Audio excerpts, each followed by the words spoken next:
Artist Frank Hyder has a show at the Michener Art Museum through mid-February 2019 called The Janis Project.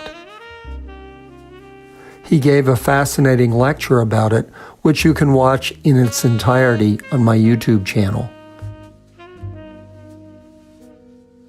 Here's a description of his show from the back of his card.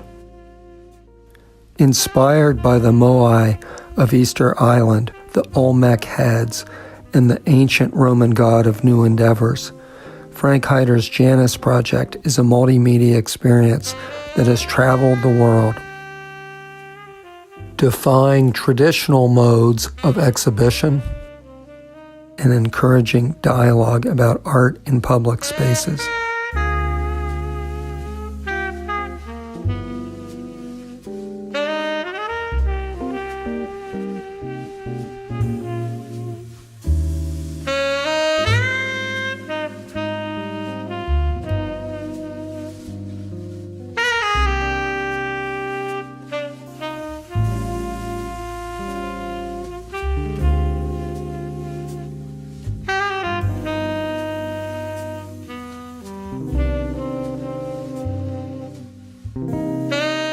Each sculpture, made from resilient nylon and paint, has two faces with two distinct skin colors.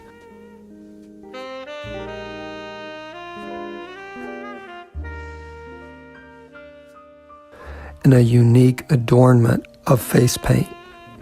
The figures carry with them a message of unity and ask the public to consider the issues that often divide us as humans. Frank told me his Janises have no gender or race. They represent all of us. Some of Frank's Janis heads, as well as paintings he made of them, will be on display at the Michener Art Museum through mid-February 2019.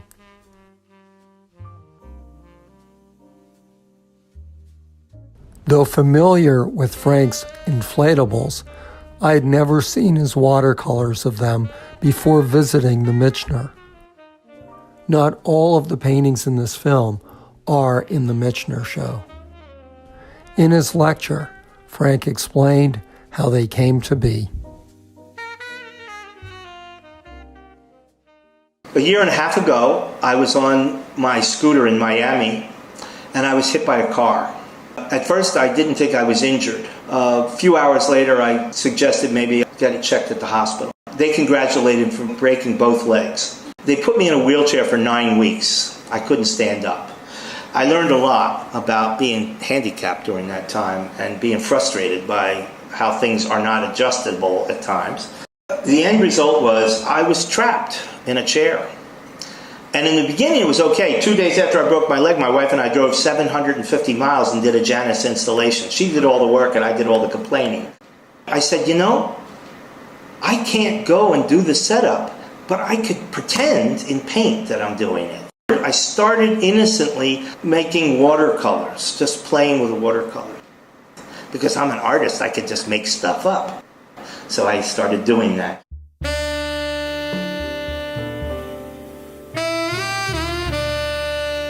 Some of them do indeed seem to be made up in the sense of being created from Frank's visionary imagination.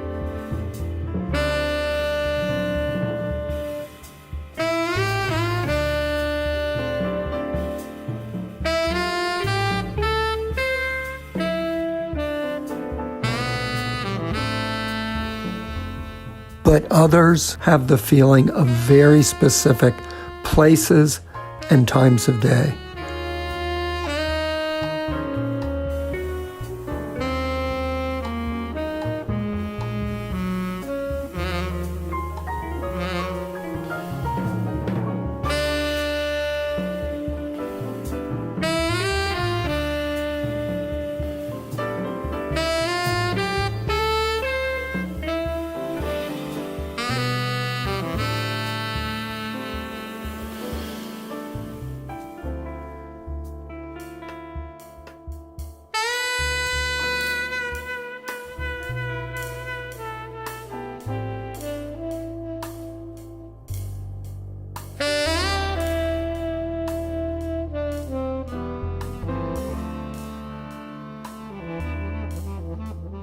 In a catalog essay, Canadian art critic Gary Michael Dalt wrote, "These exquisite watercolors demonstrate the extent to which Hyder is one of the undisputed masters of the watercolor medium. The painting is delicate and tender, but at the same time, assured, authoritative.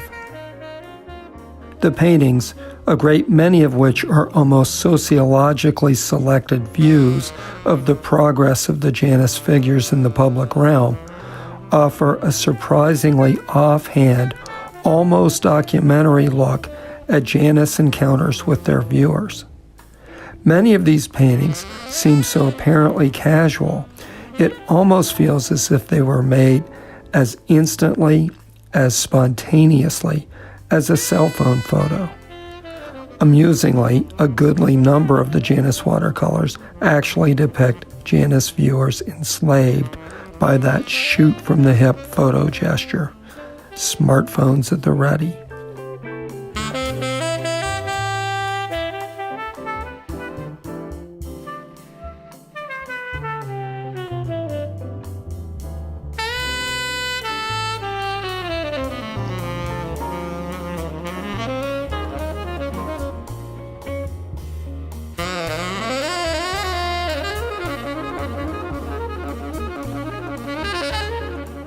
Frank is not above adding a little humor to his narratives. Though it seems real enough, he did not in fact see an inebriated tourist laying on the ground outside Dublin's famous Jameson's Irish Whiskey distillery. Janis occasionally had run-ins with the authorities.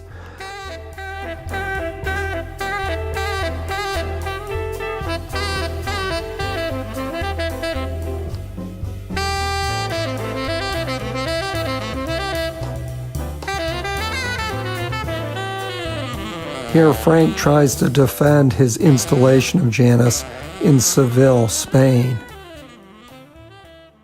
But all in all, Janis was very well received across the world.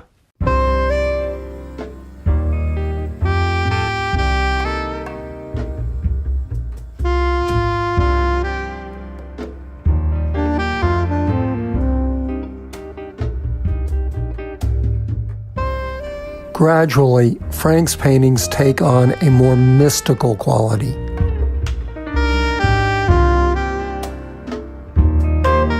The gondola boats of Venice seem to me to signal this shift from prosaic reality to a more spiritual dimension.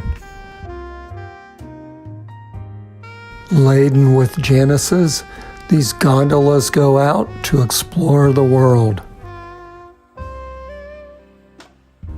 Frank told me about the progression through a series of text messages.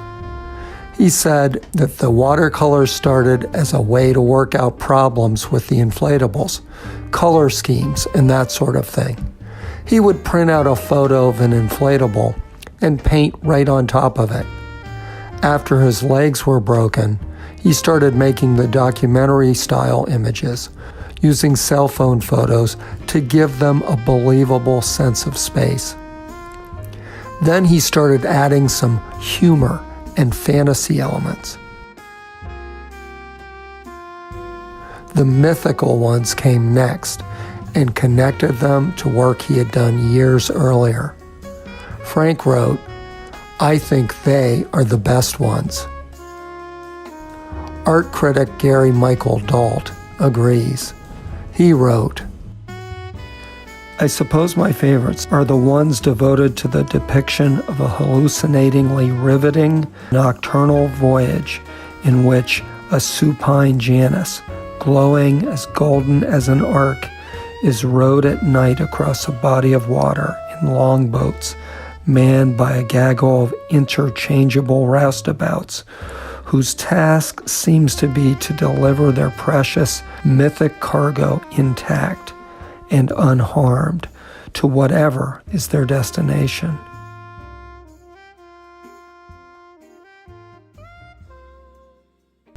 I am very sorry Frank suffered such a devastating accident, but all's well that ends well. His legs have mended, and his watercolors have a joyousness that makes me very happy to see. Frank wrote, "I have no training in watercolor. I first tried them when I was living in New York after art school. In the early 80s, I was in Philly and had no money for oil paints, so I made some really big watercolors and showed them at the Moore Gallery.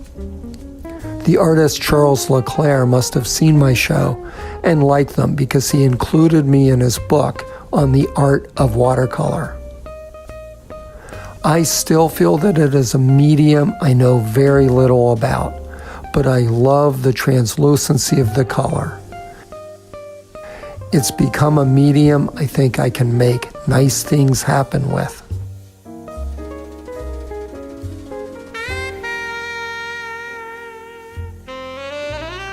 I personally think everything about Frank's Janis project is terrific.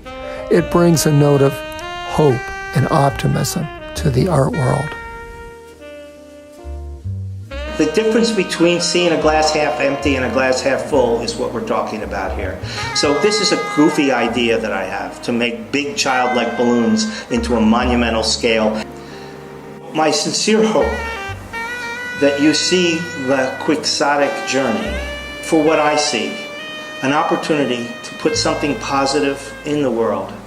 And I want the world to be a better place than the world I came into, and it can be.